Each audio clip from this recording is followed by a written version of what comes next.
Buenas noches, ¿cómo están compañeros? Buenas noches, Lick. Qué gusto Angelic, saludarlos. ¿Cómo han estado? pues, ¿Qué tal de enlodadas y mojadas? Más no se puede, Lick. Está bonita, ¿verdad?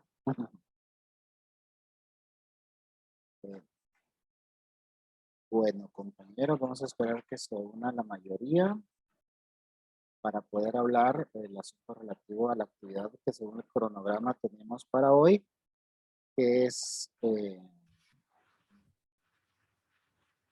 actividad de punteos, ¿verdad?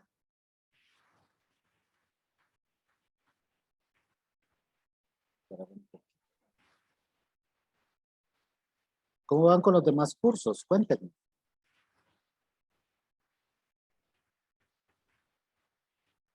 ¿Cómo se considera? estamos en un momento donde se ha convertido en un embudo. Y pues todo el mundo está haciendo actividades y ustedes me imagino que se sienten saturados, ¿verdad? Sí, como ya estamos casi a mediados de semestre, creo. Ajá. Sí, yo no consideré apropiado hacerles hoy,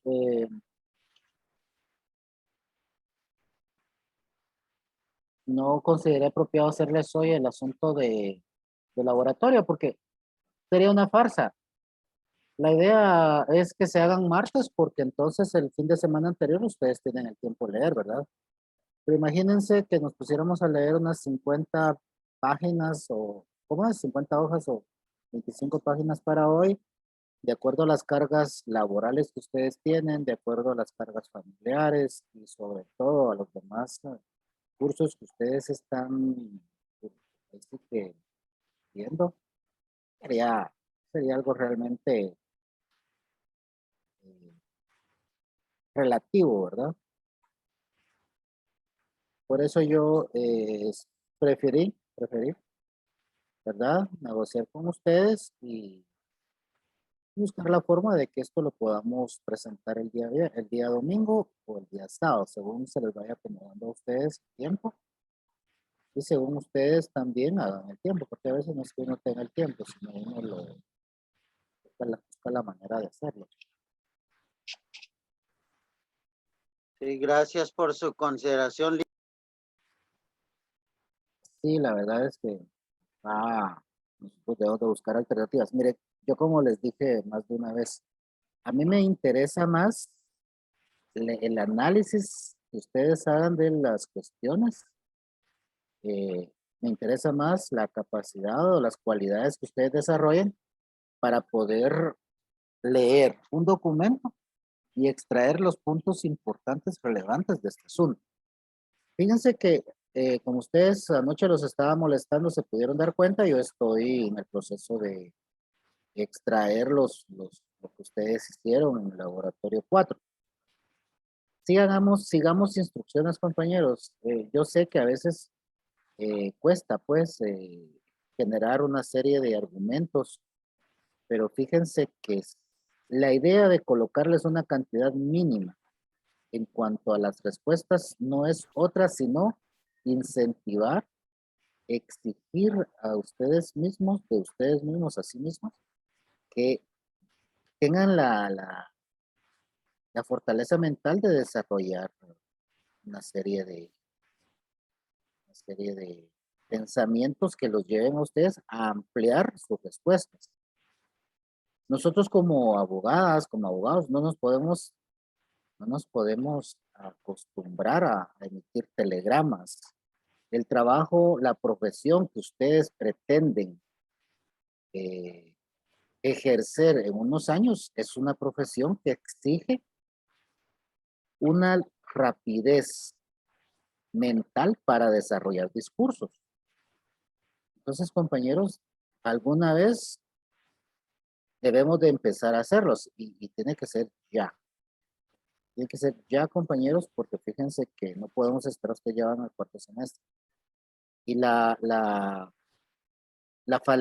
facilidad argumentativa se debe de desarrollar haciendo ejercicios. Y este curso permite mucho el ejercicio constante, porque son temas generales.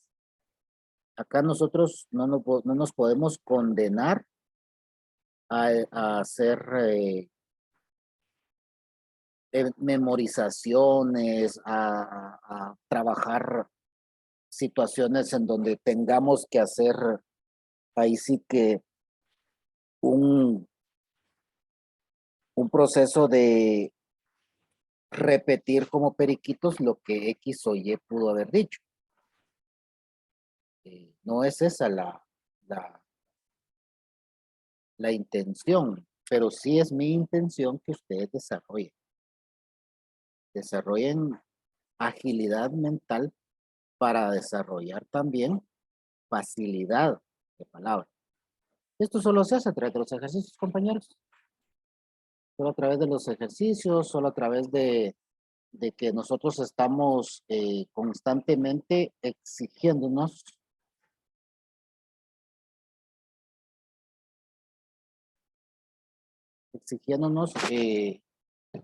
de eso. O sea, por ejemplo, una persona que va a un gimnasio,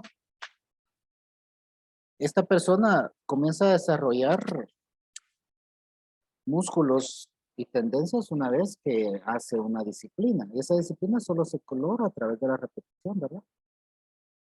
Entonces, ya casi, si ustedes se dan cuenta, se percatan, ya este curso, vamos avanzando en un gran porcentaje. Imagínense que para el próximo examen, vamos a llegar leyendo, vamos a ver,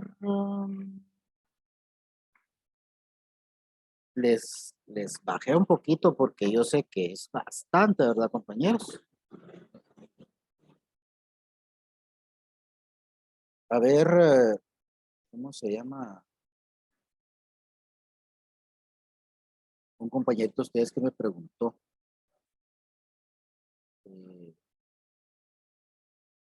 ¿Hasta qué página te dije que leyéramos, Eric? ¿O hasta qué tema? Buenas noches, Lick. Buenas noches. Me dijo hasta de la página. Ahorita le digo.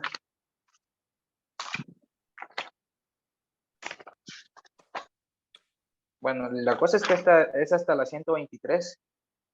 123. Estamos hablando que el último tema que nosotros, es decir, ¿cuál tema es el que ya no vamos a tocar? La obra de Marx, ¿verdad?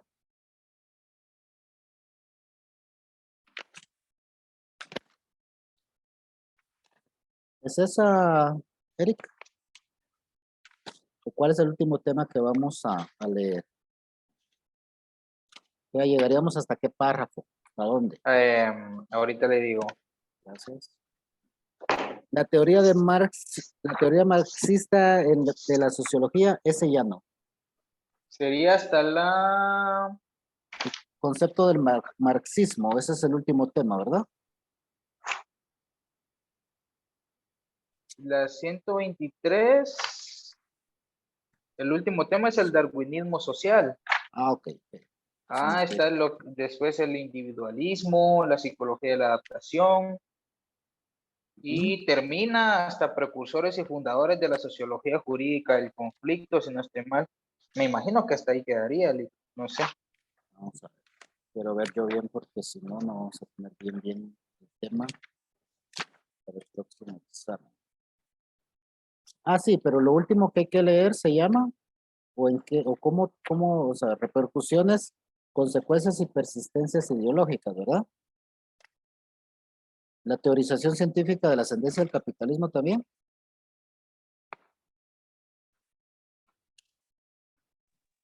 ¿En qué página está eso, Lick? Estar en 127. No, hasta ahí ya no. ¿Hasta qué tema te dije? Solo me dijo hasta la 123 nada más. No me dijo el tema, solo que hasta ahí abarcaría, hasta la 123. Voy a ver yo acá porque quiero que dejemos eso una vez hoy establecido porque eso es parte de lo de esta clase para este día. Yo necesito que quedemos bien entendidos hasta ¿Dónde vamos a leer?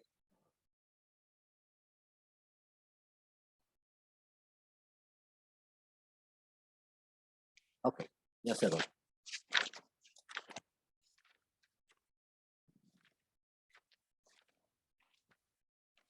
El último tema que vamos a leer, compañeros. A ver, busquen donde dice precursores y fundadores de la sociología jurídica del conflicto.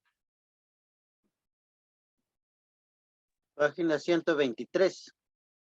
123. Eso ya no.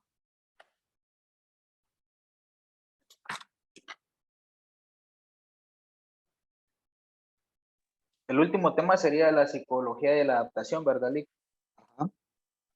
Licenciado, entonces es de la página 44 hasta la 123. Miremos.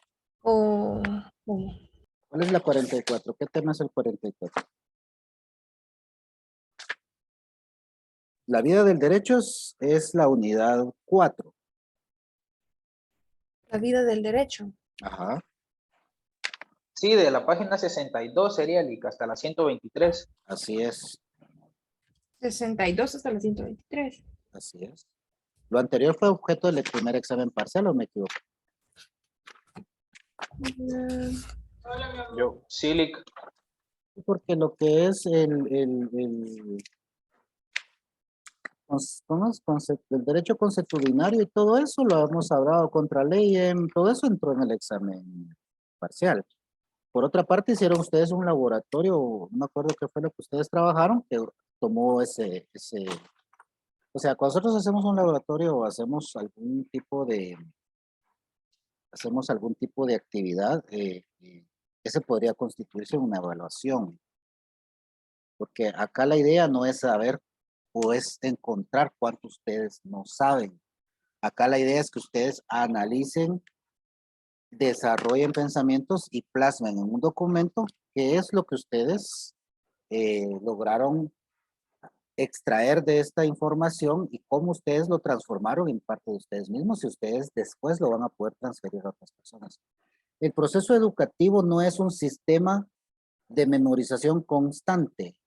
Ustedes no son autómatas, ustedes no son máquinas, ustedes no son cerebros artificiales. Ustedes tienen pensamientos, ideas, sentimientos y por lo tanto ustedes, la información que a ustedes se les provee permite que ustedes, de acuerdo a sus contextos, de acuerdo a sus familias, de acuerdo a sus ideologías, desarrollen sus propios pensamientos.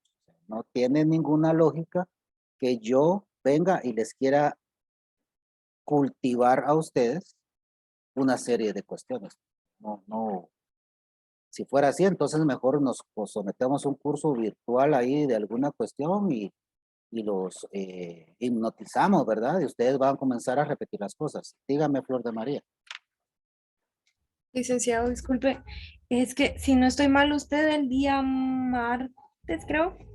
eh, Ujú. eh, sí, creo que fue martes. Miércoles, no me recuerdo muy bien. Usted había comentado que íbamos a decidir si este laboratorio se hacía después de parciales. Ajá. Y como forma de petición, yo quisiera pedirle que si se puede hacer después de parciales para que nosotros nos dediquemos de lleno a estudiar este fin de semana, porque sí está algo complicado. Fíjese que ya hicimos esa votación y ya quedamos que se va a entregar el fin de semana. Es un mapa, o sea, no es de estudiar, es un mapa. Igual ustedes tienen que leerlo. Ah, bueno, está bien. Bueno, Disculpe, Lick, la compañera Cintia pide que si lo puede aceptar, Lick, disculpe. Cintia, estoy aquí. No me aparecen. Bueno.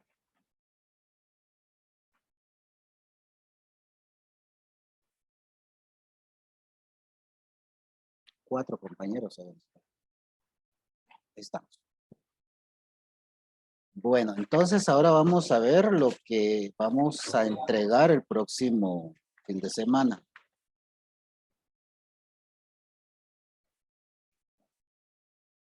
El próximo fin de semana, compañeros, vamos a ver ¿En dónde están los precursores y fundadores de la sociología del derecho? Página 90 y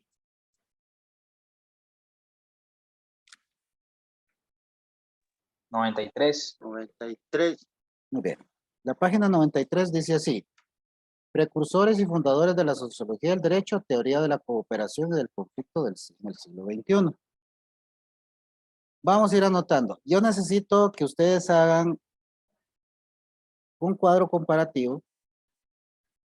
Dice primero, las doctrinas del derecho natural. Dentro de las doctrinas del derecho natural encontramos a Montesquieu. Luego, encontramos pensamientos de Rousseau. Luego encontramos a Jeremías Bentham. Luego encontramos, ¿verdad?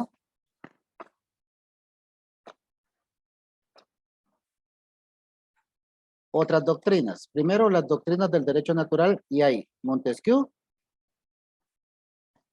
Bentham, ¿verdad? Y está también en medio Rousseau. Dos doctrinas del positivismo. Está Saint-Simon, Augusto Comte y está también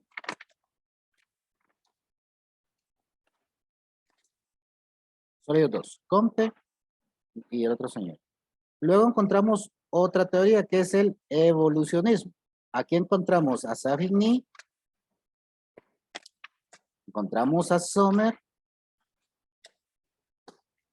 y encontramos también a Spencer. Dentro de Spencer hay una subdivisión que se llama principales elementos de la teoría de Spencer. Eso no es un tema nuevo. Estos son los elementos. Bueno. Dice, página 90, 100 y, ¿dónde están los elementos de la teoría de Spencer? ¿Cuál es?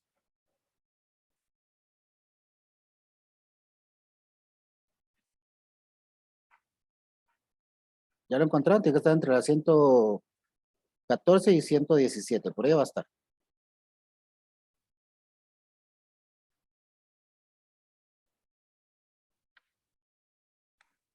¿119? Muy bien, 119. Yo lo que quiero es que ustedes acá veamos algo. Herbert Spencer en sí mismo, él crea una teoría, ¿verdad? Porque Spencer está la filosofía sintética que entra de la obra filosófica de Spencer y luego está, esta es una nueva teoría orgánica de la sociedad. Esta sería, entonces, quiero que ustedes me entiendan bien porque no quiero que me estén entregando unos trabajos ahí que después no explicó, no le entendí y a veces ni entran al curso.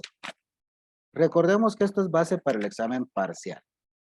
Regresemos a la 93. Doctrinas del derecho natural. Doctrinas del derecho natural serían las de Montesquieu. Está por ahí Rousseau y está Bentham. Son 3. Luego vamos a encontrar otra cuestión. Las doctrinas del positivismo. Simon. Por aquí va a estar el amigo Comte. Pues son 2. Y luego vamos a encontrar otra cuestión que se llama el evolucionismo. Esto es distinto. Evolucionismo. Dentro del evolucionismo figura Savigny y figura Heinrich Sommer. Evolucionismo. Y ahí vamos a encontrar a Spencer. Pero Spencer era un tipo tan, pero tan pilas que él desarrolló otra cuestión que se llama y luego encontramos entonces la teoría orgánica de la sociedad. Esta es propia de Spencer. Él defendió esta teoría. Encontramos al final el darwinismo social, ¿verdad? Y dentro del darwinismo social, vamos a encontrar también al individualismo y la psicología de la adaptación. Estos tres temas que se desglosan de la teoría de evolución de Spencer, los vamos a incluir dentro de lo que se llama título general, evolucionismo. Entonces, compañeros, de estos temas que yo les acabo de decir que espero que hayan ustedes marcado, vamos a hacer un cuadro comparativo para extraer cuáles son o qué características tienen estas doctrinas o teorías. Eso lo van a entregar ustedes el día domingo a más tardar a las 11:59 de la noche. ¿Ya? Ustedes administran su tiempo. Ustedes mañana no hay clases en la U. Si ustedes tienen tiempo o hacen el tiempo mañana, lo hacen mañana. Si ustedes quieren, lo hacen el sábado. Si ustedes quieren, lo hacen el domingo. ¿Cuánto cuesta este ejercicio? 5 puntos.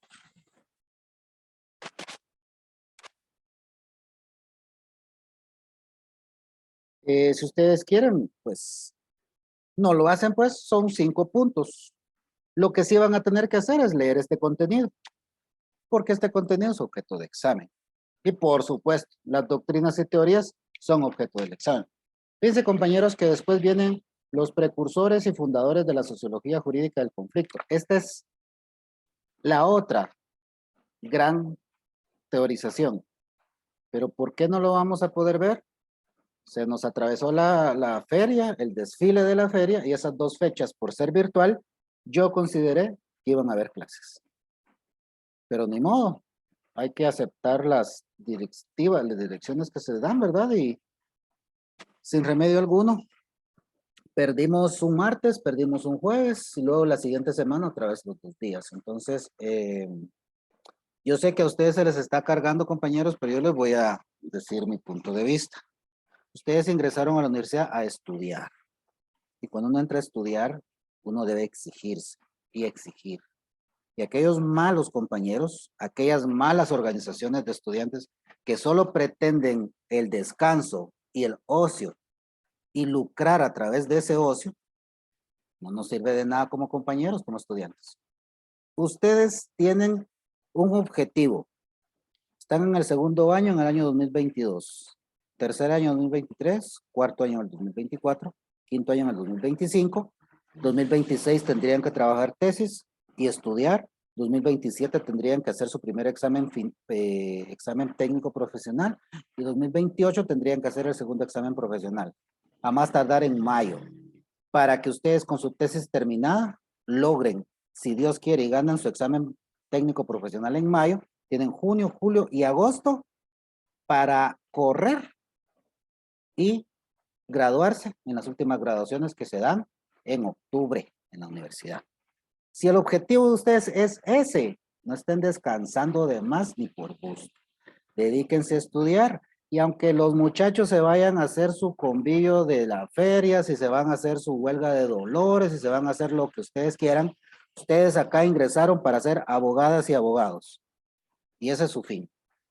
No ser huelgueros, ni tampoco ser sociales. Después, tal vez les va a dar tiempo, pero como ustedes son tan buenos que cuando salgan van a encontrar mucho trabajo, no les va a dar tiempo tampoco, porque van a querer seguir una maestría, van a querer seguir estudiando para poder mejorar sus calidades y competencias. Entonces, compañeros, acá hay que estudiar, acá hay que exigirnos. La vida profesional, la vida ya en la calle está bien complicada, está bien fuerte, entonces exijamos. Bueno, espero me hayan entendido. De todas maneras, en las instrucciones que yo genere en un rato que elabore la tarea, voy a tratar de ser lo más, ¿cómo se puede decir? Voy a tratar de ser lo más elocuente para que nosotros podamos hacer una tarea correcta. De todas maneras, yo estoy para servirles. Y por supuesto, cualquier duda me la hacen saber e inmediatamente resolvemos. Porque esa es mi función con ustedes. Servir de canal, servir de enlace entre el contenido, entre lo filosófico, entre los contenidos que tenemos que desarrollar de acuerdo a la carga que tenemos de estudio y ustedes. Esa es mi función. Hacerlos a ustedes entes capaces y competentes para esta profesión. Esa es mi obligación, mi función y es un verdadero honor, compañero. Bueno, precursores, Lick. bueno, precursores y fundadores de la sociología del derecho. Entramos a la doctrina del positivismo. La otra doctrina que vamos a ver después va a ser la del conflicto, pero veamos la del positivismo. Saint-Simon. Nombre, Claude Henry de Renaud, conde de Saint-Simon, París, 1760.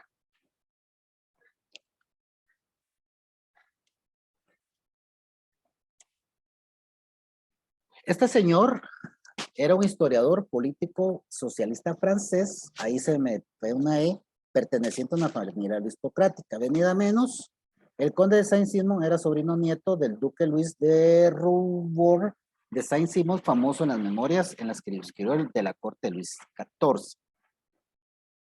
El pensamiento de Saint-Simon deriva de su reacción contra el derramamiento de sangre de la Revolución Francesa. Permítanme, compañeros, yo creo que tengo un problema acá. Tengo un problema bastante grande. Un problema grosso. Grosso.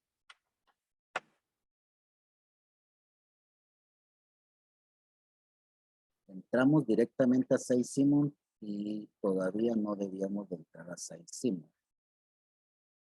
Entonces nos vamos a ir, vamos a recurrir al...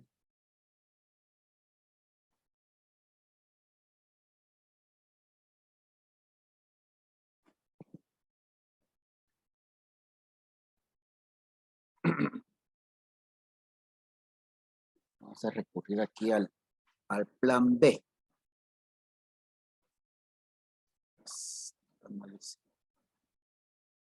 No me percaté que la presentación está bien. No sé en qué parte se quedó lo otro. Tiene que ver con Montesquieu.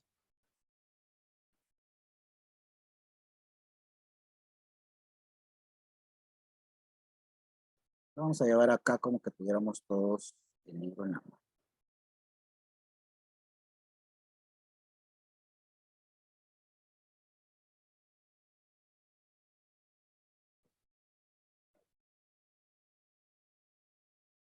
Bueno.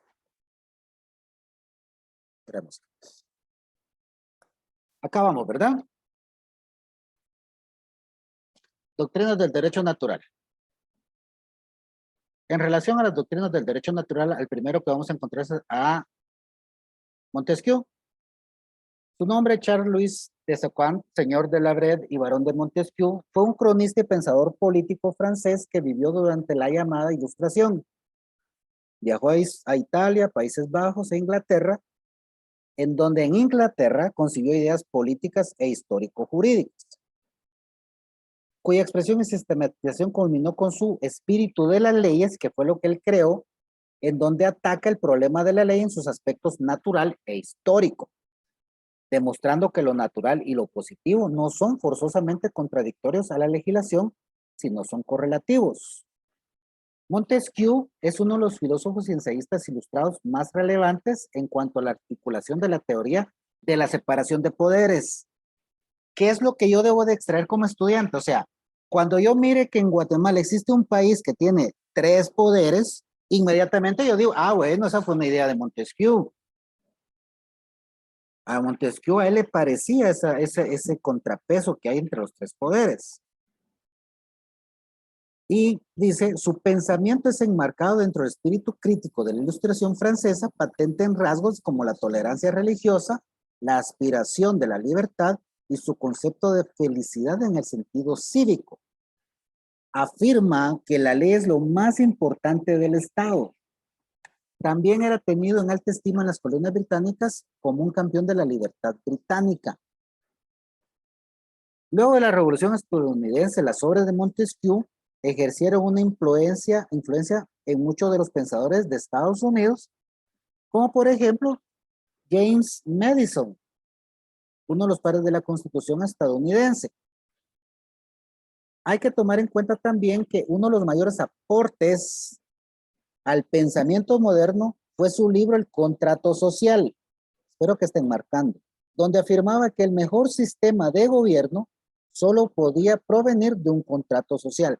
Preguntas, pues aquí ya vimos más o menos 6 preguntas de examen, ¿verdad, compañeros? A través de las gentes cederían parte de su libertad para que el Estado los gobierne. Pregunta fácil, ¿verdad?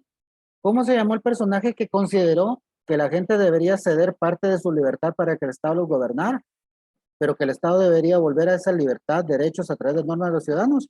Montesquieu. Bueno. Montesquieu decía, el hombre nace bueno, pero la sociedad lo corrompe. ¿Cómo que decía Montesquieu que se debía mantener el hombre en ese estado? Había que educarlo, desarrollar un estado natural del hombre, empezando a enseñarle al hombre la vida, la naturaleza, luego más tarde, a los 15 años, introducirle libros. Es decir, para Montesquieu nosotros no debemos de comenzar a leer, sino hasta los 15 años, cuando hay una conciencia. Bueno. Contradictoriamente a Montesquieu encontramos a Rousseau. Lo voy a señalar acá. Rousseau dice que el hombre ha nacido libre, pero en su condición natural no podría conducirse y supervivir, porque en el orden natural el más fuerte sería el triunfador. Explicando la teoría de Rousseau, Claude Dupasquier dice, el hombre, esto tengámoslo en cuenta, ¿quién fue el que explicó la teoría a ustedes?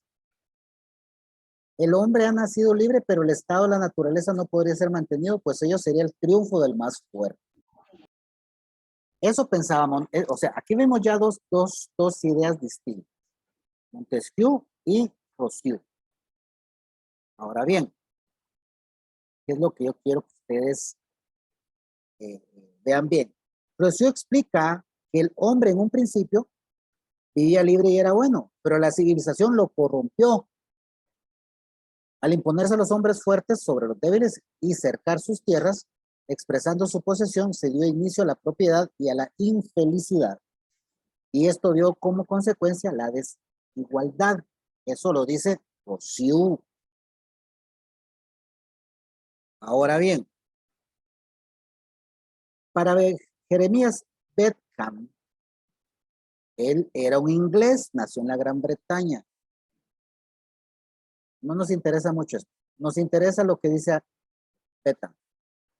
La crítica de Bentham, más extensa y pormenorizada a la doctrina de los derechos del hombre antijurídicos, prejurídicos y los derechos naturales anteriores a Adán, él en ese libro somete un extenso y minucioso examen y a veces repetitivo de la Declaración Francesa de los Derechos del Hombre. ¿Qué es lo que hace Bentham? Él dice que son disparates sin fundamento. ¿Por qué? Bentham era una persona que era adinerada. ¿Cuáles son las objeciones de Bentham a la doctrina que sostiene que el hombre posee derechos naturales? Dice, en primer lugar, la idea de que los hombres poseen derechos naturales no son creados, dice, para el derecho positivo, pero que podían ser usados como crítica y oposición. A él se debió a una confusión conceptual importante. Bentham también dice que hay una falacia política, fuente de argumentación, de corrupción, en la argumentación política y del pensamiento. Especialmente dice, cuando incorporados en documentos políticos son examinados en la anarchical falacias, son falacias anarquistas. Lo que pasa es que Inglaterra, por supuesto que no iba a estar de acuerdo con la caída del gobierno francés, del reino francés, porque ellos lo veían como una amenaza a los sistemas monárquicos que existían en ese momento en Europa. Pero miremos qué es lo que Bedcam nos puede a nosotros trasladar. Vamos a buscar acá. Dice Bedcam que los derechos subjetivos son productos del derecho y solo del derecho. Para él no hay un derecho natural. No hay derechos sin derecho, ni derechos contrarios al derecho, ni derechos anteriores al derecho. De este modo, su crítica se dirigió no solamente contra las teorías políticas de los derechos universales del hombre o derechos humanos, por la que todos los hombres tienen derecho a la protección de sus intereses básicos. Para Bedcam no existía el derecho natural.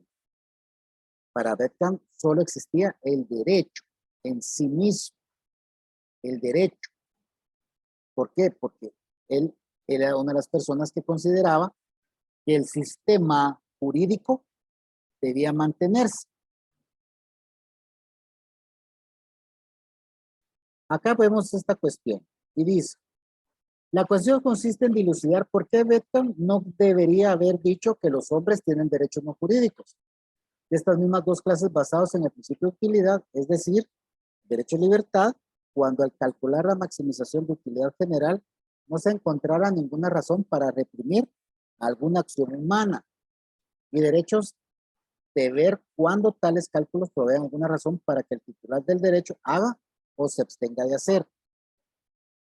Bedcam nos plantea una cuestión bastante profunda del derecho. Fíjense que Bedcam nos enseña, por ejemplo, lo que dice el Código Penal, ¿verdad? De que no hay delito sin ley anterior. ¿Por qué él hace eso? Al principio nosotros cuando leemos a Bedcam, nosotros vemos que él es hijo de juristas y de una familia de juristas. Por eso es que él lo ve desde un punto de vista muy profundo. Bedcam dice, teniendo en mente la explicación utilitarista indirecta de los derechos no jurídicos, fue capaz de decir, no conozco ningún derecho natural excepto aquellos que son creados, ¿verdad? Por la utilidad general. Aunque incluso en este sentido sería mucho mejor no escuchar nunca este tipo de palabras. Fíjense, no obstante Bedcam viene y niega la existencia de los derechos humanos, los derechos naturales del hombre.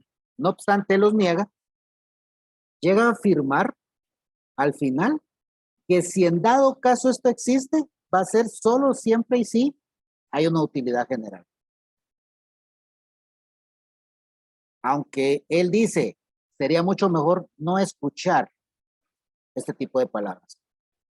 Prácticamente Bedcam al final de sus alocuciones nos dice, sí existe, pues, pero mejor si no les ponemos coco, ¿verdad?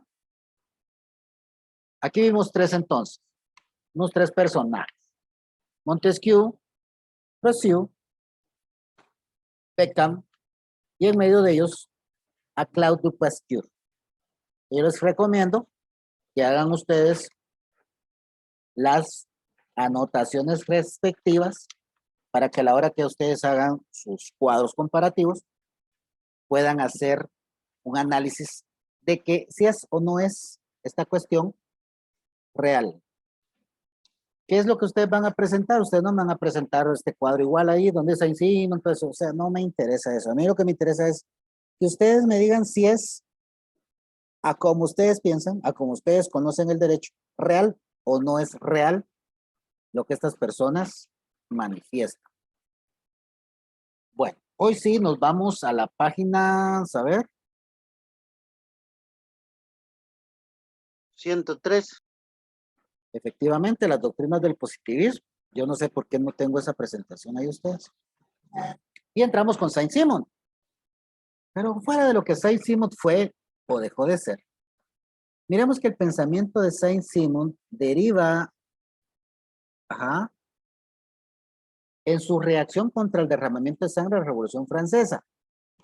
En sus teorías promugnaba la idea de que la propiedad privada sería buena en cuanto cada individuo recibiera su retribución en función de su capacidad. O sea, una correcta distribución de acuerdo a la necesidad de las personas. O sea, no iba a tener una persona un montón y otros nada, ¿verdad? El primer objetivo político del Estado, según Saint-Simon, es el desarrollo de la producción, por lo que su gobierno debía estar constituido por industriales, obreros, campesinos y propietarios. O sea, aquí había una cuestión inclusiva. Incluso dijo que los científicos ocuparan el lugar de los clérigos en el orden social. Vean ustedes, la función de la religión únicamente iba a servir para guiar a las clases más bajas, para mejorar sus condiciones de vida. Propuso que los científicos, no está repetido, proclamaba la abolición de los derechos hereditarios y la formación de una asociación cuya función fuera impedir la guerra. Posicionémonos en el tiempo que vivió este señor. Estaba terminándose la Revolución Francesa y una de las grandes victorias de la Revolución Francesa fue la igualdad legal. Ya no habían príncipes, duques, duquesas, todos éramos iguales. La influencia de la ideología de Saint-Simon en el pensamiento moderno ha sido muy profunda. Previó correctamente la futura expansión de la revolución industrial y confió una solución a la mayoría de los problemas de la sociedad, a la ciencia y la tecnología. Regresemos, ¿quién era entonces Saint-Simon?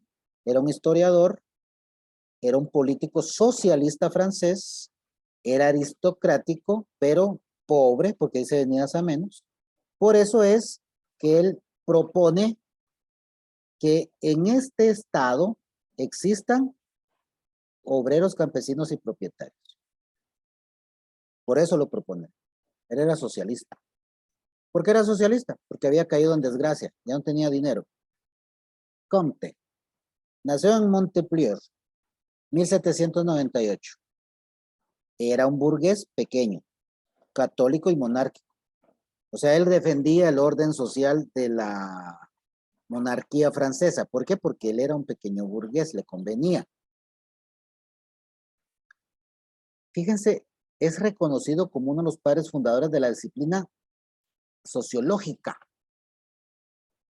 ¿Qué es eso?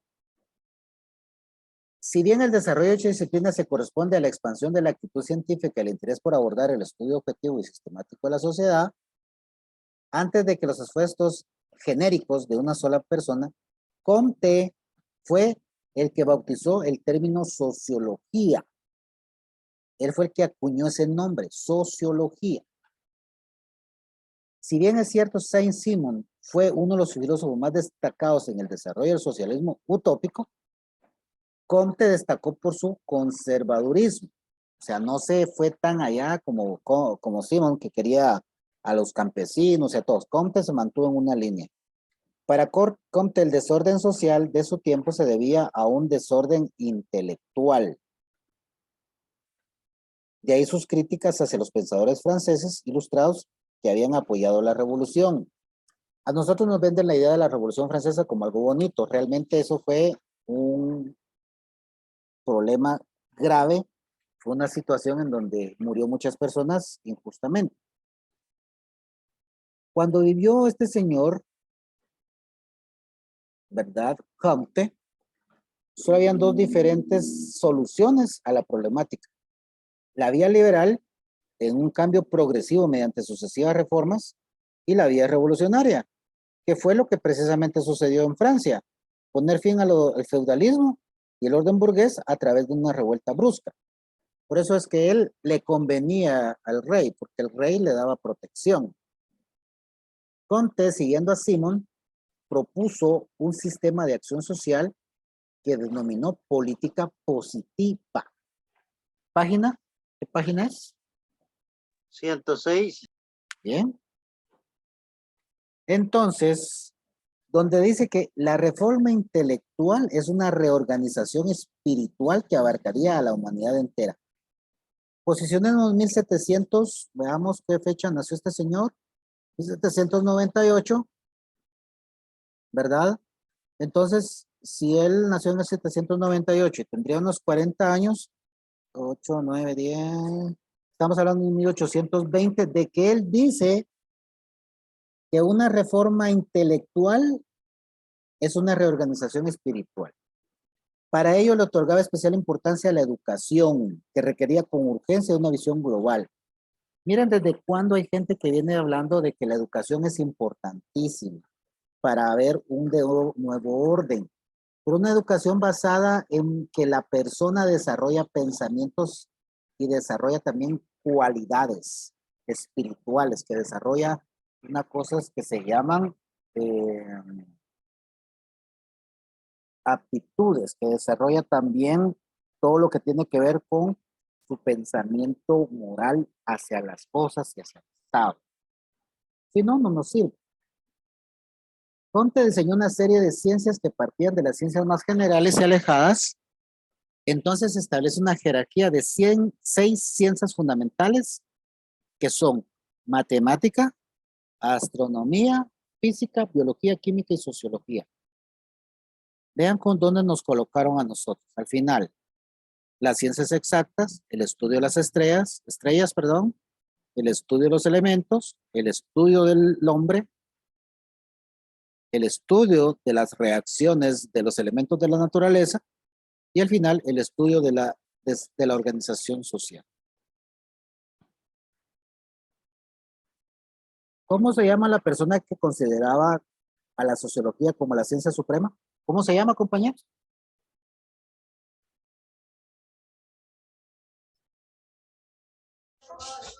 Augusto Comte.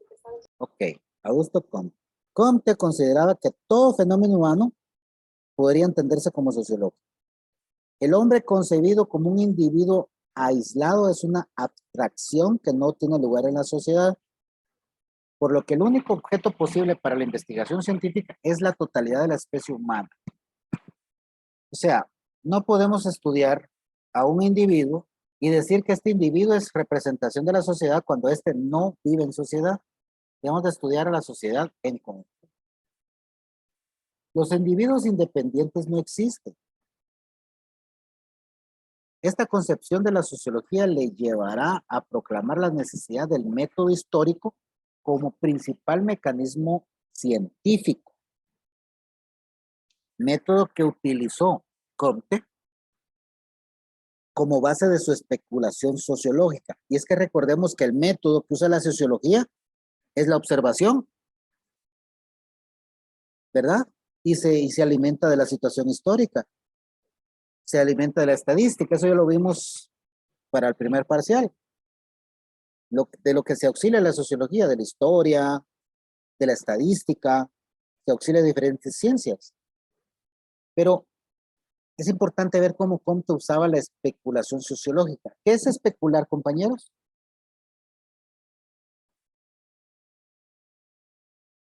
¿A qué se le llama especular? Bueno, se los dejo de tarea. Proclama la existencia de una gran ley fundamental, la ley de los 3 estadios, a través de los cuales atravesaría no solo la sociedad, sino las ciencias, la historia, el mundo, el proceso de crecimiento y también la mente y la inteligencia humana. Son 3 estadios o estadios. El primer estadio es el estadio teológico ficticio. Si nos damos cuenta, nuestra historia humana nos dice que al principio éramos bien creyentes. Creíamos en las fuerzas de la naturaleza, hicimos dioses animales, hicimos dioses a las fuerzas naturales. A mí me gusta mucho la ilustración del dios el dios de las lluvias, Tlaloc, el dios maya. Precioso. Un tipo malo, feo.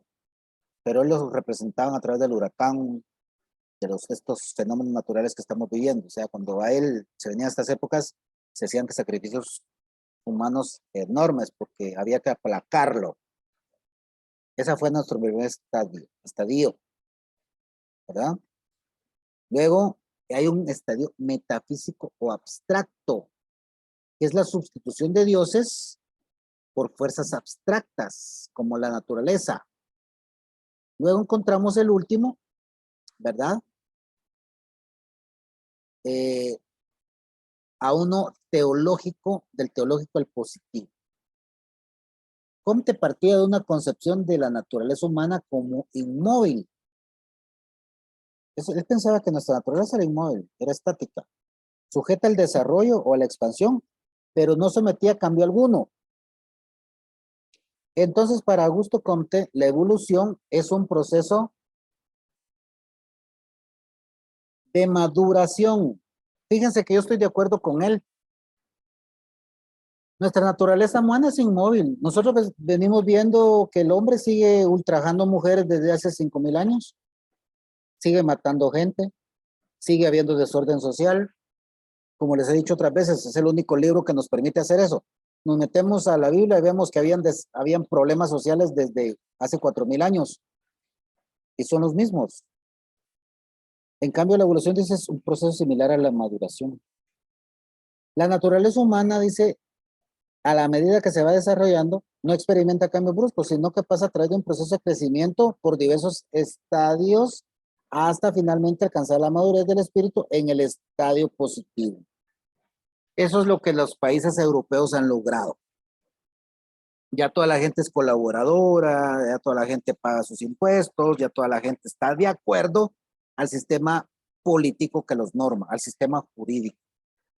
Y nosotros somos una sociedad inmadura, ya ven que nos cuesta ponernos de acuerdo, eso es una cuestión de inmadurez.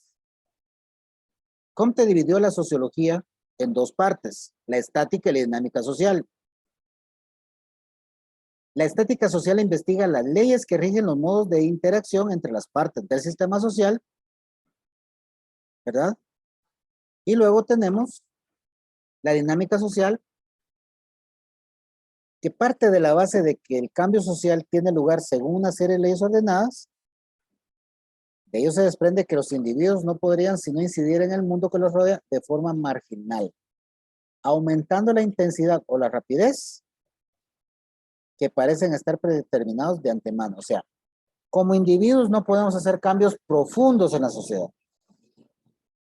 sino que necesita la sociedad de que existan una serie de individuos en la sociedad misma, en los conglomerados, para que estos cambios sean reales. Por supuesto, hay excepciones. Alejandro Magno hizo unos grandes cambios sociales en su país. Adolfo Hitler hizo grandes cambios sociales en su país.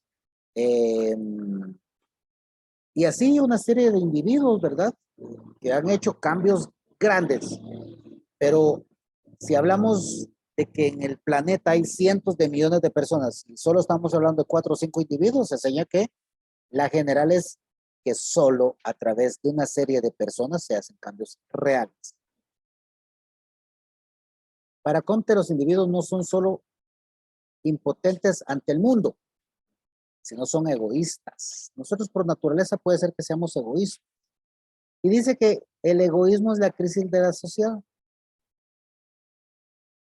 y que debía ser sometido a restricciones para que el altruismo pudiera triunfar.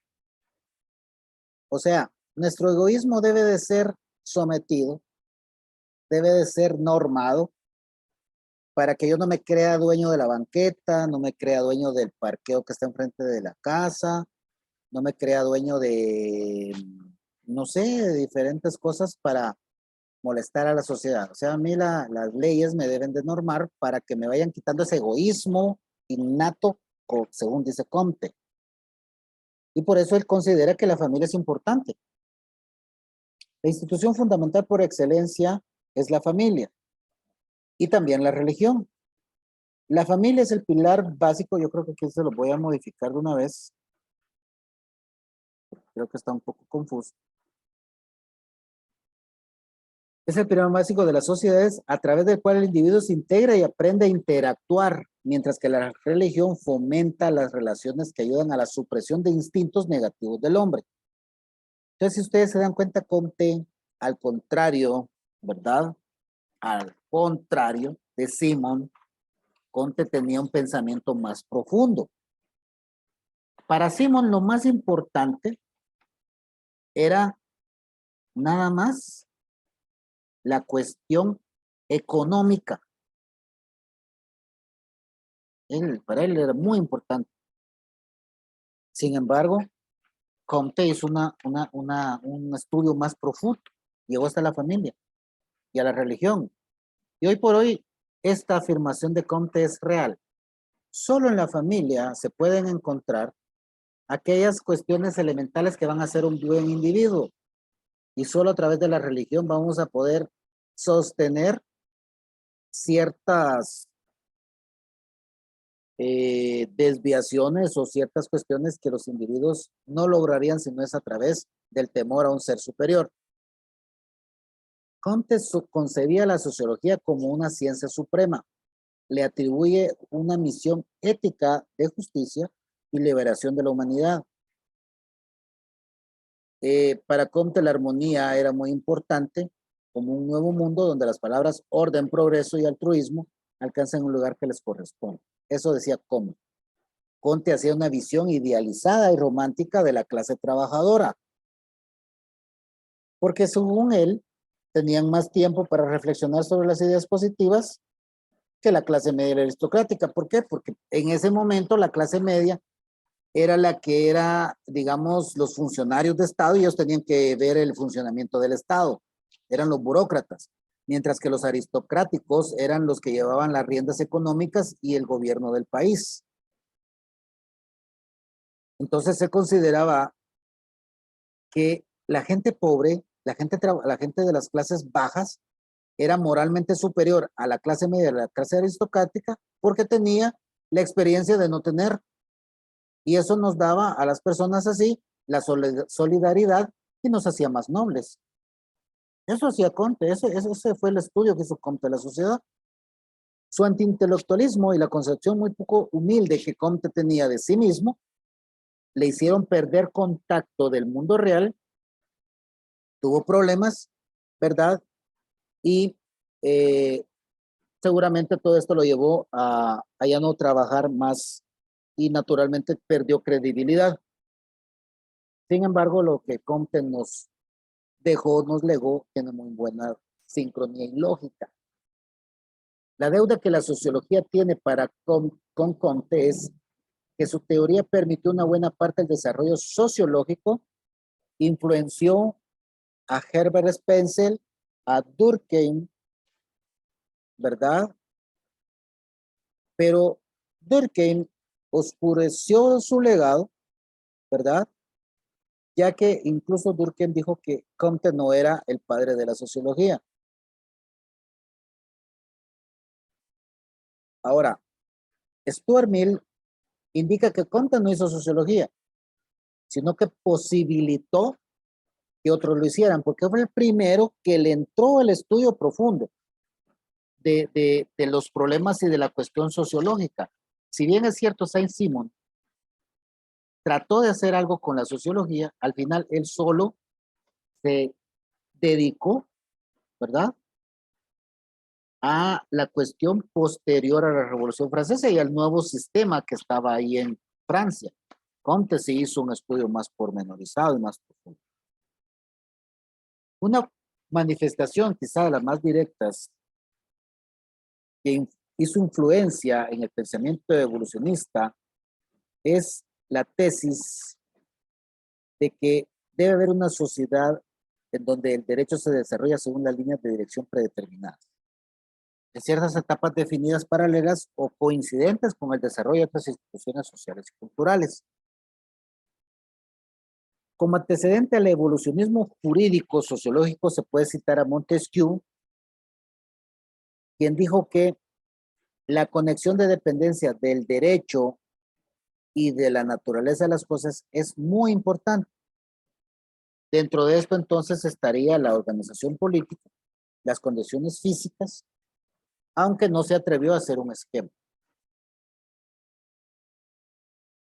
Saliendo de Comte y estas consideraciones incluso relacionadas a Montesquieu, veamos a Federico Savigny.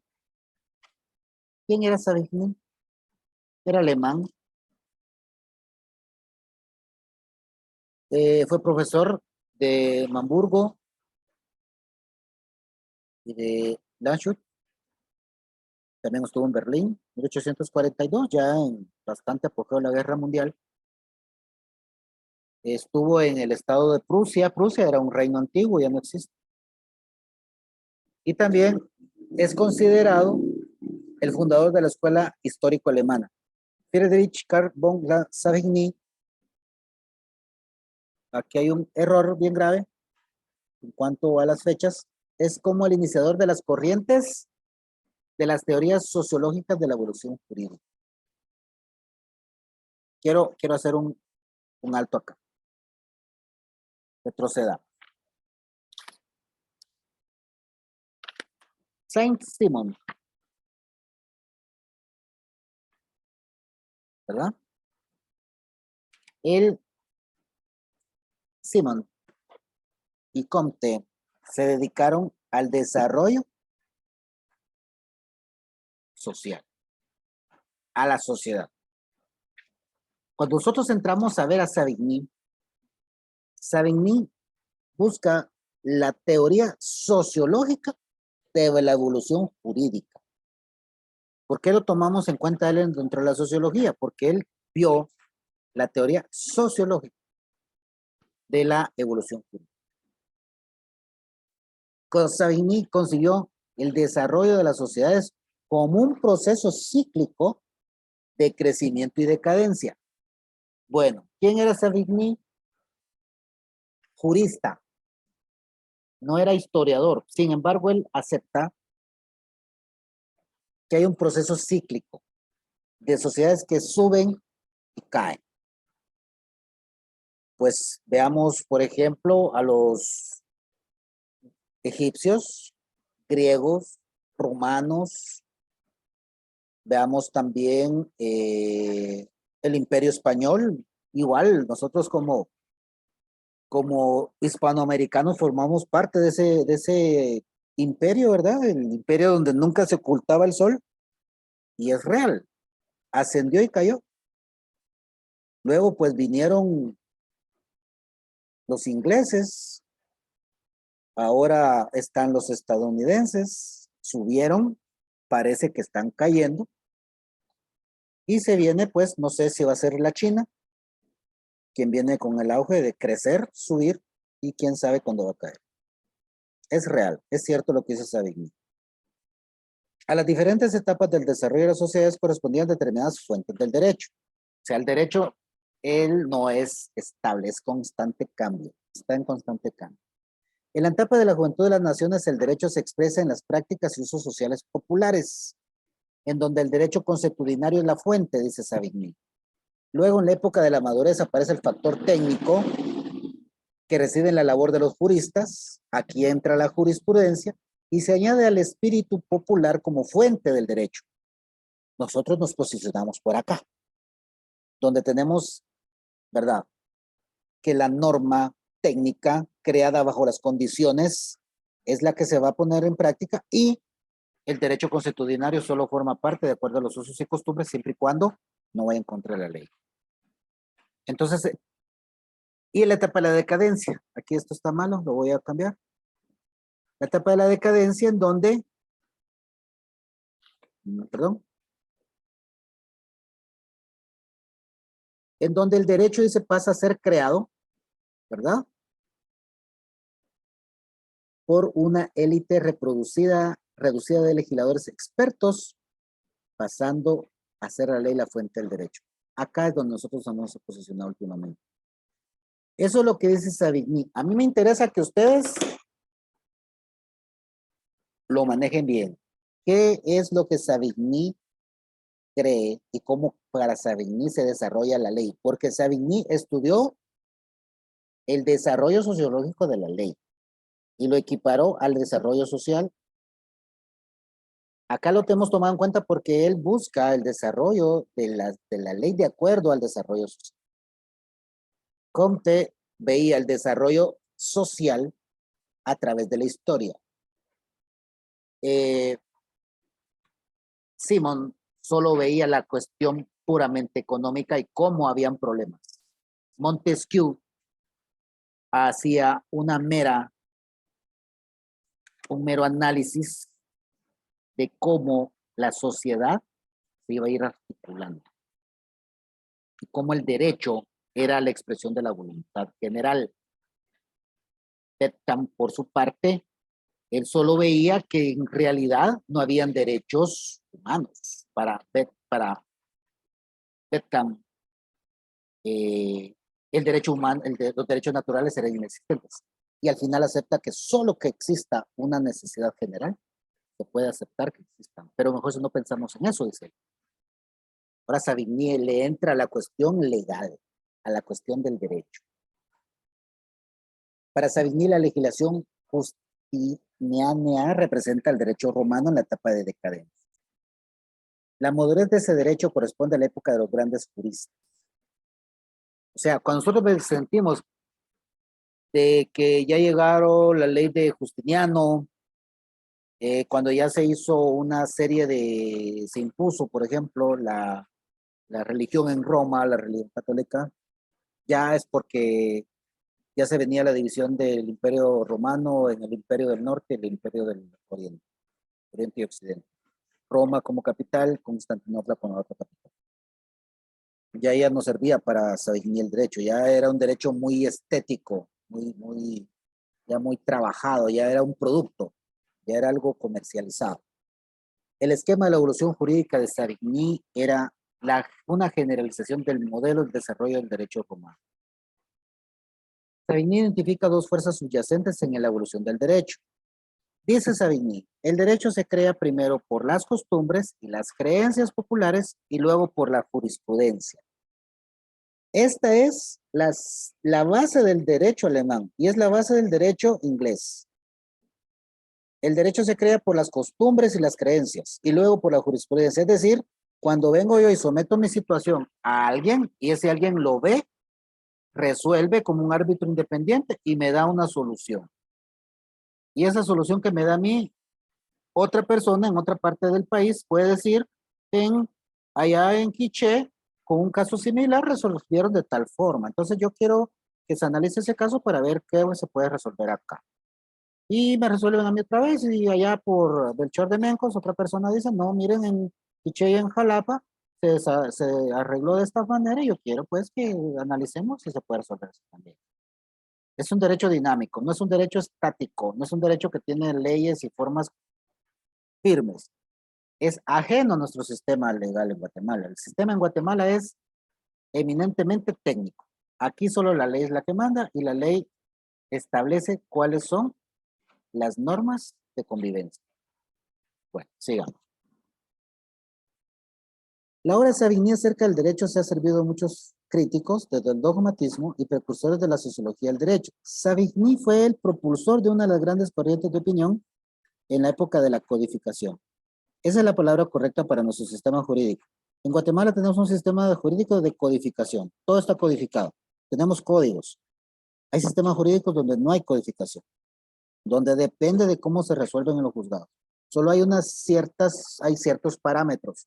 Ustedes cuando ven programas en Estados Unidos dicen yo me adscribo o yo solicito tal enmienda de la Constitución, porque esa enmienda es amplia. ¿Ya? No es que diga, por ejemplo, en Estados Unidos ustedes pueden mencionar la Constitución de Estados Unidos y decir que no van a declarar de acuerdo a tal enmienda. Aquí ustedes dicen, bueno, me abstengo de declarar porque así dice la ley, ¿no? Dice la ley, el imputado puede o no puede declarar y ahí está un artículo. Y un artículo específico. Pero hay obligación de declarar en algunos casos, ¿verdad? Para Savigny el derecho no es obra de una voluntad arbitraria, sino él llama el espíritu del pueblo. Por eso es que tenemos a Savigny dentro de este curso de sociología, porque él vincula el derecho y el desarrollo social, o el derecho y las cuestiones meramente sociales. Por lo tanto, un código que tenga eficacia no puede ser creado por simple capricho, sino cuando las condiciones y circunstancias de la cultura jurídica lo imponen.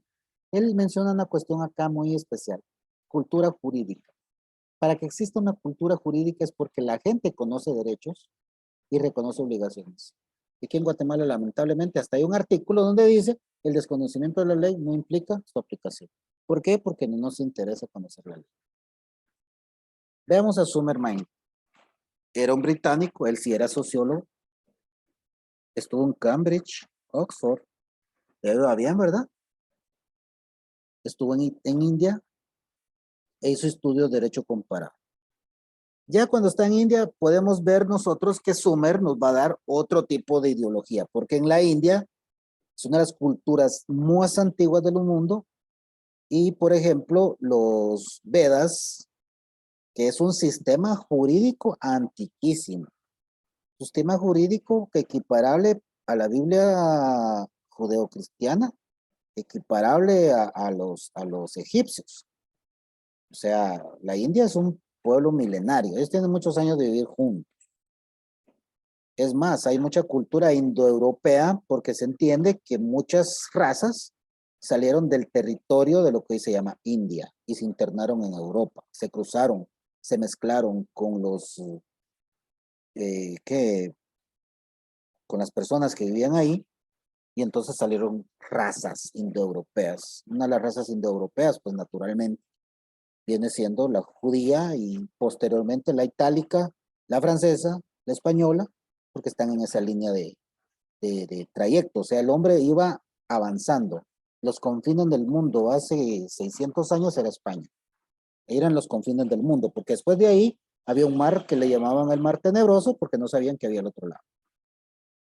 Ahí nos posicionamos. Ya, o sea, el hombre se fue a la India y comenzó a estudiar. Y dice que también estudió etnología. En 1861 asienta el AO, uno de los libros que más influyeron en la jurisprudencia inglesa. ¿Cuáles son las tesis principales de Sommer? Las etapas del desarrollo del derecho y la evolución de la condición jurídica de los individuos dentro de las sociedades. Miren qué bonito el tema.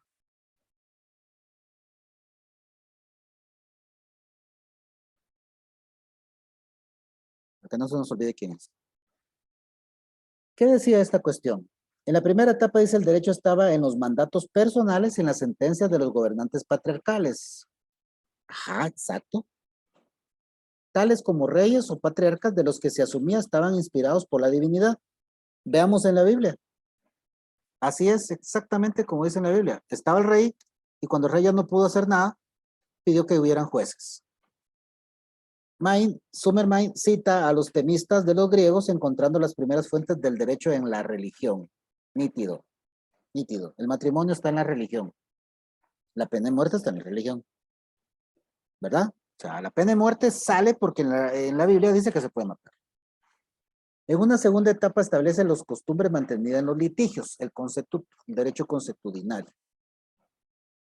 Entonces, nosotros vemos que el derecho constitucional es expuesto e interpretado a las clases privilegiadas pequeñas, los aristócratas.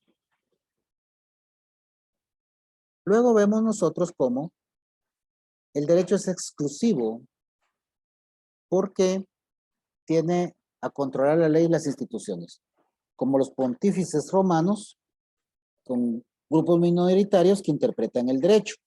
Recordémonos que en la Roma antigua eran los patricios, ¿verdad? Quienes podían exponer en la tribuna, y más antiguamente en Grecia eran los ciudadanos. Es muy bonito, la gente dice, no, es que en Grecia todo, o sea, ahí fue donde se dio la primera vez la cuestión de la democracia, porque todos los ciudadanos eran iguales. Ahora investiguen cuántos eran ciudadanos. En Grecia, en Roma eran más los esclavos que los ciudadanos. O sea, ser ciudadano era como un trámite quizá muchísimo más engorroso de que lograr la ciudadanía estadounidense hoy.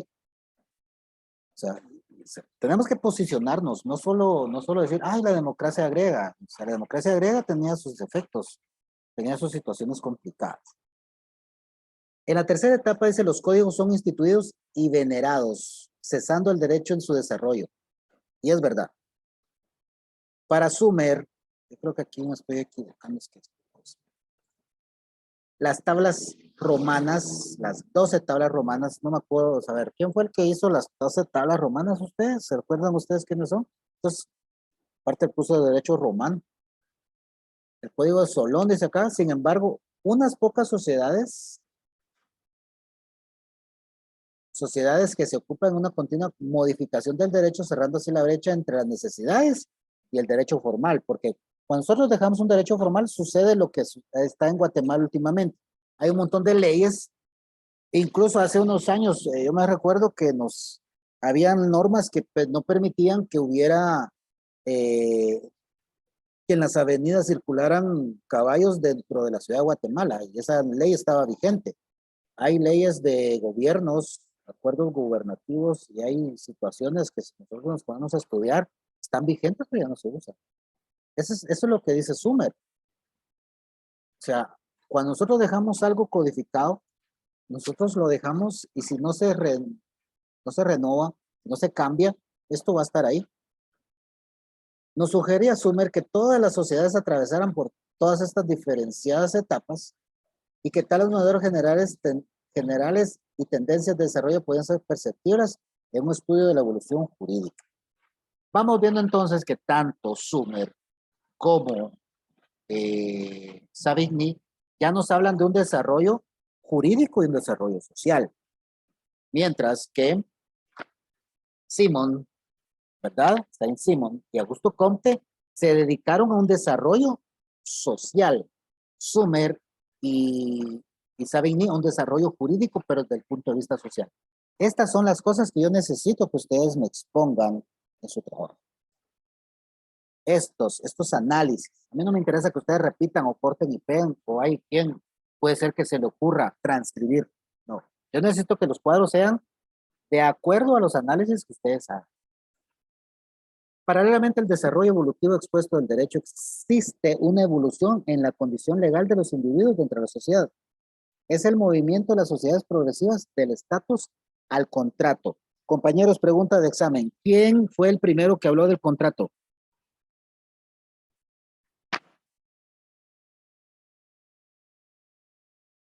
Compañeros, ¿escuchan? Henry Sumermain. Henry Sumermain. Él habla del contrato, pero ¿quién fue el que se inventó el término contrato?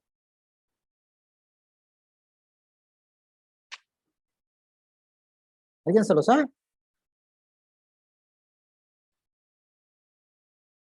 ¿Quién hablaba del contrato social? Montesquieu. Montesquieu. Entonces, si nosotros vemos que Sumer está hablando de un contrato, es porque Sumer ya había estudiado a Montesquieu, ¿verdad? Ya había estudiado a Montesquieu. Yo lo había leído, 1681. 1681. Estamos hablando de que él vivió 100 años después de Montesquieu. Él murió hasta en 1775. 100 años después, incluso imagínense cómo la obra de Montesquieu la vemos plasmada en los trabajos de Sumer.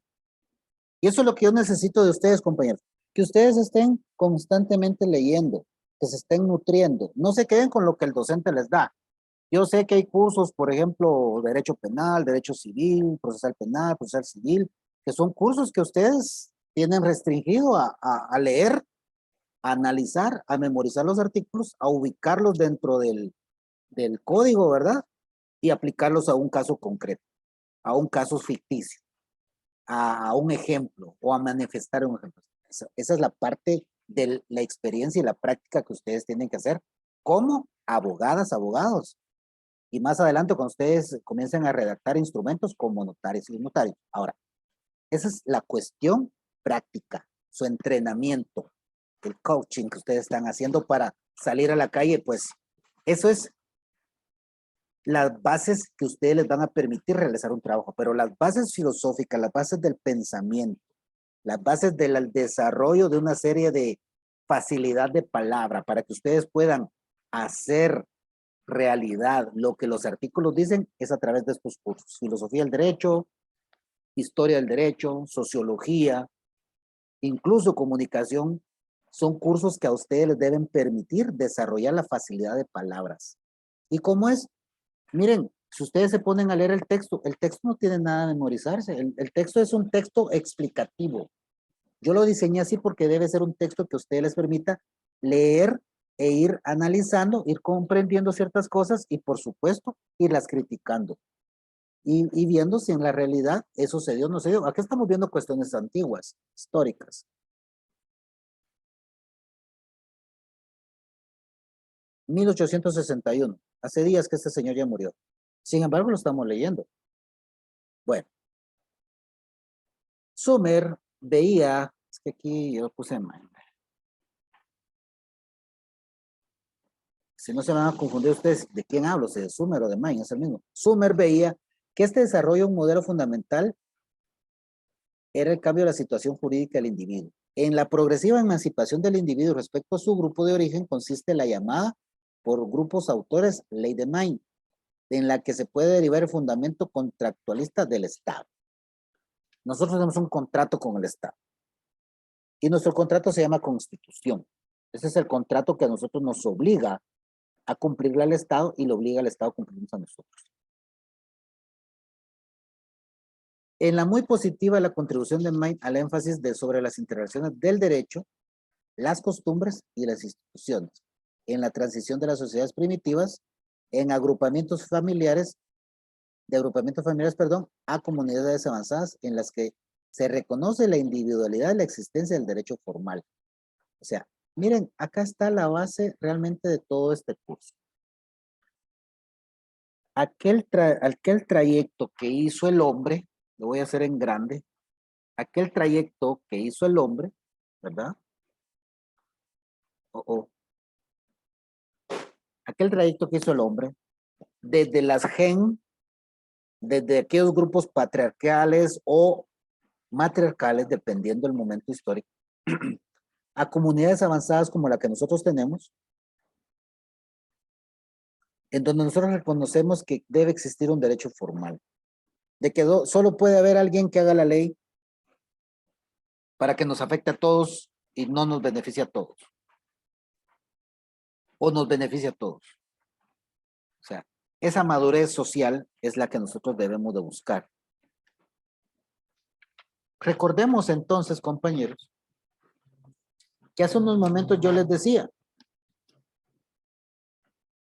que hay personas que no creen en esto.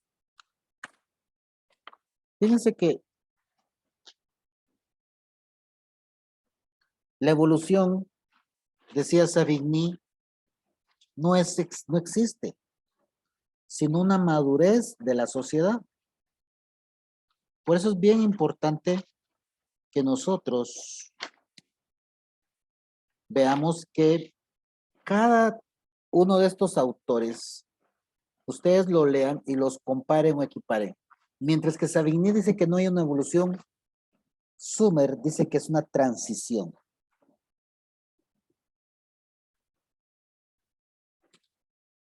Inició este autor el camino del estudio presente aún hoy en un desarrollo del derecho que no desconoce los valores sociales, políticos y morales de las instituciones de una época. A esto se le llama la jurisprudencia sociológica moderna. Le debe mucho a Summer Main desde su perspectiva histórica. La influencia de las ideas de la evolución biológica darwiniana es patente en muchos de los puntos de la obra de Main.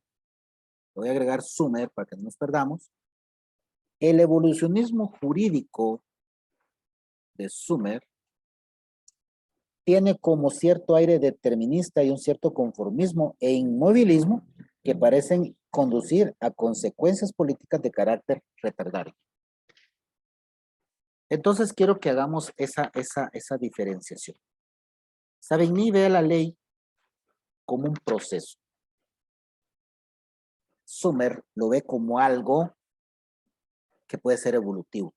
Lo que pasa es que cuando nosotros hablamos de evolución, le estamos quitando al hombre la capacidad de madurar. O sea, cuando yo digo esta persona evolucionó porque era una cuestión natural en la que iba a llegar a ese punto, le estoy quitando, le estoy restando la capacidad de mejorarse a sí mismo, de razonar. Le estoy quitando la capacidad al individuo de encontrar mejores formas, mejores alternativas de hacer algo. Compañeros, son las 9 de la noche, quien se quiera salir, no hay problema. Yo necesito trasladarles 15 presentaciones más. Quien se quiera quedar, muchas gracias. Para Summer, dice, en su tesis del avance que suponía del paso del estatus al contrato, influiría en que los tribunales no vieran con buenos ojos las restricciones a la libertad de contratación, lo que conectaba muy bien con la teoría de la voluntad de Savigny en la autodeterminación individual, teoría dominante en el pensamiento jurídico de la época. Entonces, vemos cómo a pesar de que ellos eran contrarios en pensamientos, de alguna manera llegaron a un cierto punto de enlace, en donde tanto Savigny como Sommer encontraron que la voluntad humana es fundamental para todo tipo de situación y especialmente la contratación. Y nosotros, compañeros, sus hijos, compañeros, cuando nacieron, ya nacieron como parte del contrato que nosotros tenemos con el Estado. Un contrato que nosotros también lo recibimos y un contrato también que heredamos. Pero la ventaja, la virtud como sociedad que tenemos es que podemos heredar un mejor contrato que el que nosotros tengamos.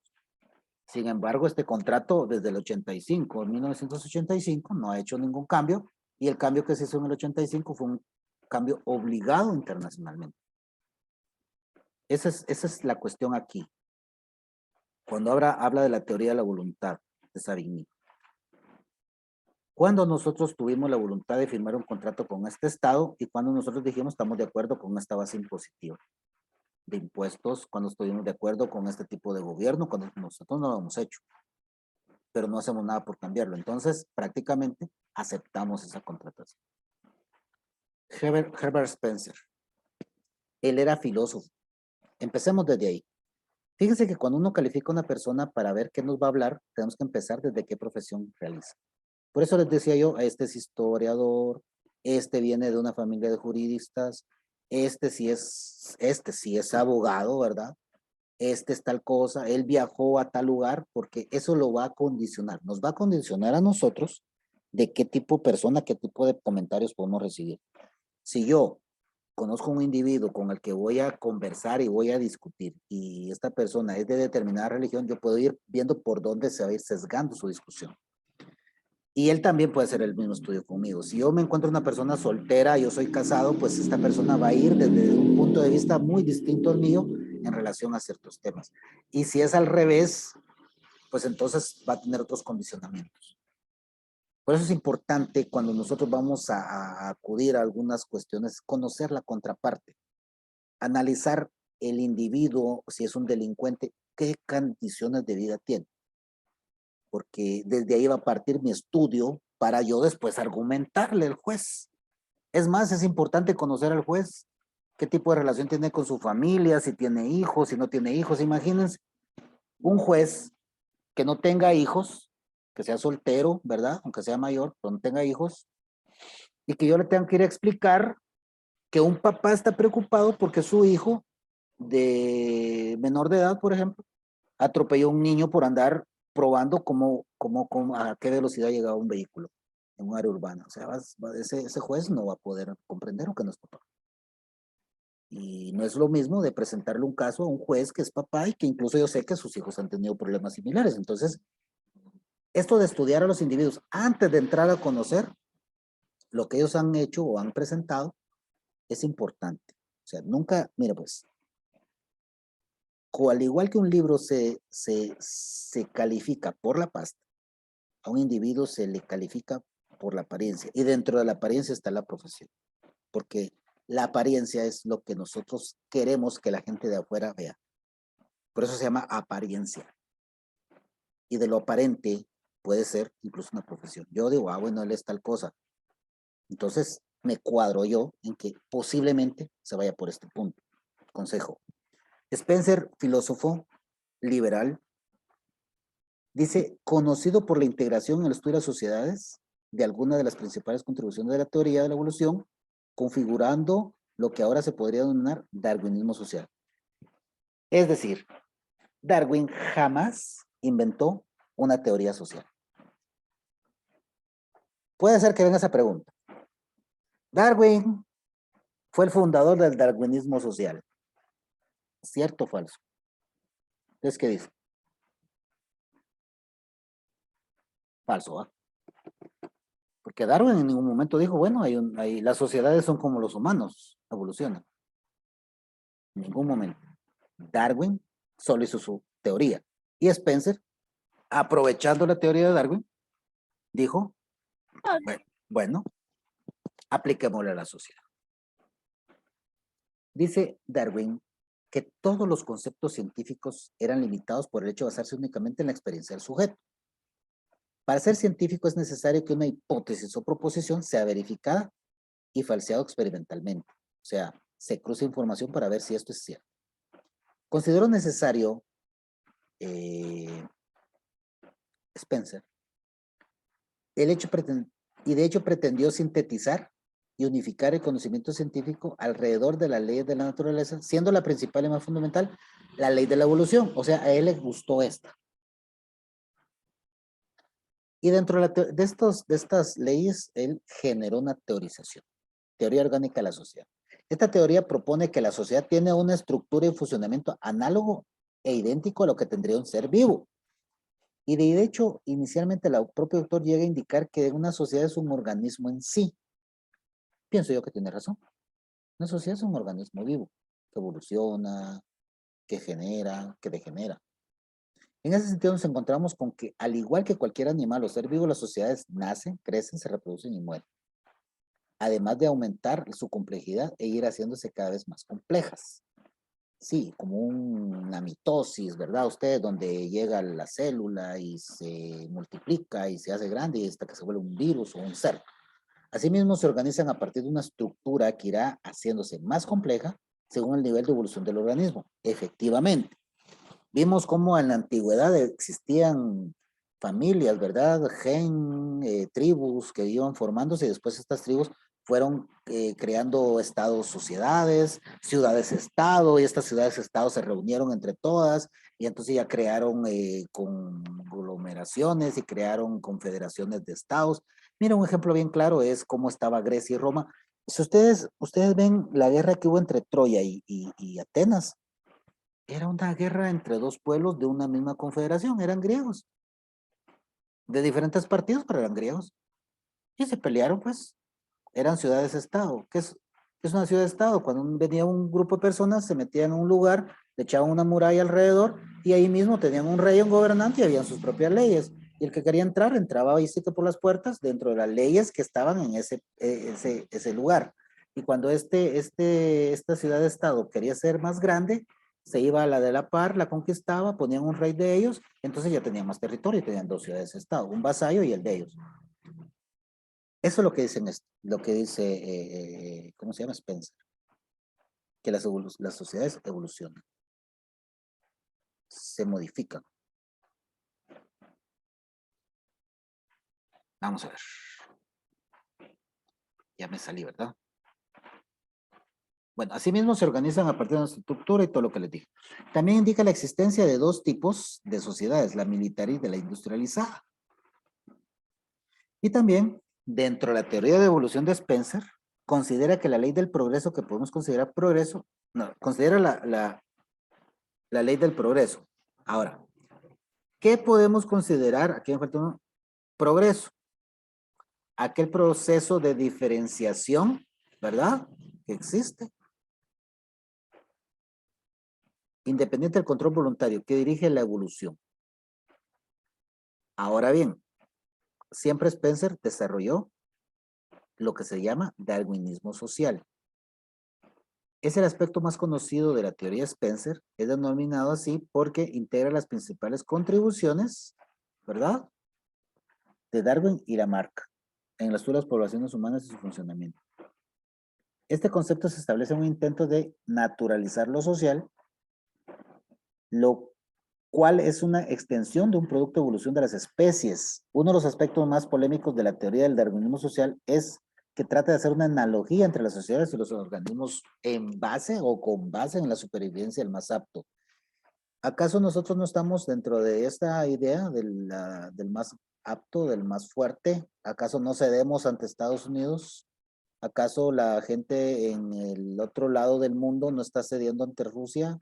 ¿Acaso la guerra entre Rusia y Estados Unidos no nos afecta a los gobiernos pequeños, a los pueblos pequeños? Para mí que Spencer tiene mucha razón. Y sí hay un darwinismo social. Nosotros como sociedades somos pequeñas, no hemos evolucionado y nos comen los grandes animales que serían Estados Unidos, Rusia, China, ¿verdad? Si aplicamos este principio al nacimiento, la evolución y la muerte de las sociedades, encontramos que para el autor de las sociedades más capaces deben imponerse sobre las que son menos con el fin de mantener un proceso continuado. ¿De quién?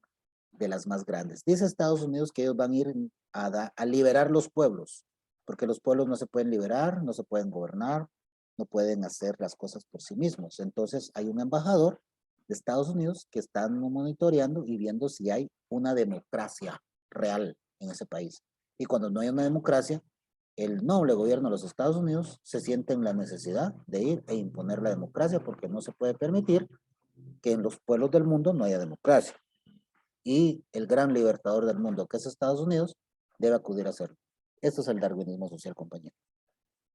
Lo que los grandes países poderosos hacen como excusa para seguir imponiéndose en los países pequeños. Vamos a ver. Bueno, ya solo 4 diapositivas. De aquí parte entonces el individualismo, que es un aspecto también conocido de la teoría de Spencer. Spencer defiende el individualismo y el liberalismo. El filósofo y sociólogo considera limitar el poder de los gobernantes y potenciar el desarrollo individual y autónomo de cada miembro de la sociedad. Acá es donde sí ya hay una idea de democracia real. ¿Ya? Sin embargo, potenciar, dice, el desarrollo individual y autónomo. Recordemos que Spencer es un liberal.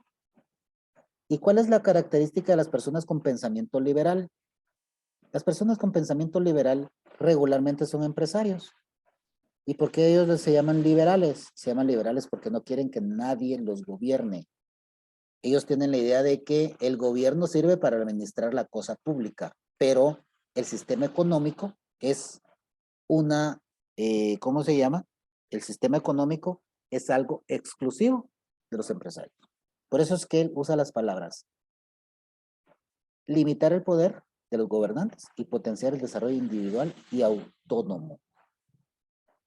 El autor considera que las sociedades debían regirse según las leyes de la naturaleza, siendo preferible una mínima intervención, miren, de la administración, o sea, del Estado, en la vida de los individuos, incluyendo aspectos como la educación.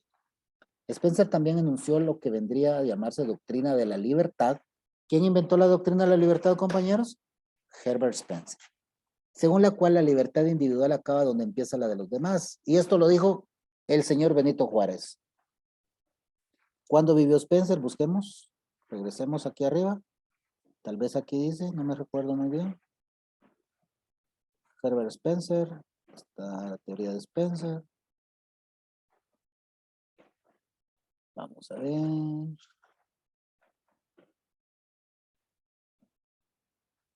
Creo que está mucho más arriba. La cuestión es que Spencer ya había dicho esto. No lo tengo, ¿verdad? Pero Benito Juárez lo dijo durante el proceso de la guerra que tuvo México con el gobierno francés por las deudas grandes que había concebido México para liberar las guerras internas que tenía muy graves, porque después de la independencia de México y de la gran guerra que tuvo con Estados Unidos, México no se podía sostener económicamente. Entonces, esta idea es antigua. Entonces, para Spencer, nos desarrolla otra cuestión que se llama la psicología de la adaptación, en donde establece la posibilidad de conocer la mente humana a partir de analizar la manera en que se ha desarrollado, en base a la manera que se ha formado y evolucionado el sistema nervioso y el cerebro. Según Spencer, considera que la psique se desarrollaba en base a un proceso mediante el que las diferentes ideas y pensamientos se iban conectando hasta lograr reflejar lo que sucede en el medio. O sea, Spencer es el precursor del estudio de la psicología, donde puede observarse ideas semejantes a las conductistas. Y al final, Spencer también consideró que la educación forman un individuo homogéneo de mentes y pensamientos, y que la educación puede ser que obstaculiza el progreso y el desarrollo. Porque nos pone a pensar a todos, ¿verdad? ¿Qué surgen del encuentro de maneras de pensar distintas entre sí? El autor consideraba a la vez que la educación formal era innecesaria en tanto que la sociedad evolucione según sus leyes, un producto de la necesidad de pasar de incivilizado a civilizado y que precisa evolucionar constantemente de cara a hacer frente a los cambios sociales. Para Spencer no debía de haber un sistema educativo como el que tenemos, sino según las necesidades del individuo y la sociedad. Como dicen acá abajo, hasta acá llegamos. Compañeros, por favor, enciendan sus cámaras.